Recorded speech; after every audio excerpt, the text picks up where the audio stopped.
Gubernur Sumbar dari masa ke masa. Pada awal kemerdekaan hingga 1958, Sumatera Barat masih berbentuk resimen. Gubernur pertama adalah Kaharudin Datuk Rangkayo Basa, 1958 hingga 1965.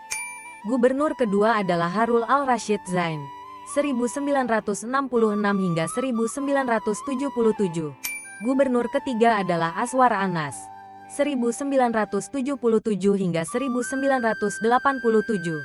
Gubernur keempat adalah Hasan Basri Durin, 1987 hingga 1997.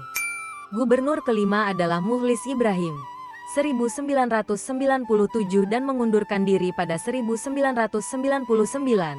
Gubernur keenam adalah Zainal Bakar, 2000 hingga 2005. Gubernur ketujuh adalah Gamawan Fauzi, 2005 hingga diangkat jadi menteri pada 2009. Kemudian dilanjutkan oleh Marlis Ibrahim hingga 2010.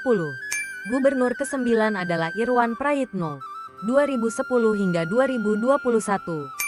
Sekarang gubernurnya Mahyeldi, dan berakhir tahun 2024 ini.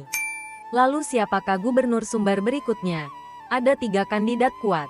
Mahyeldi sebagai petahana, Andre Rosiade dan Epriardi Asra. Siapa pilihanmu?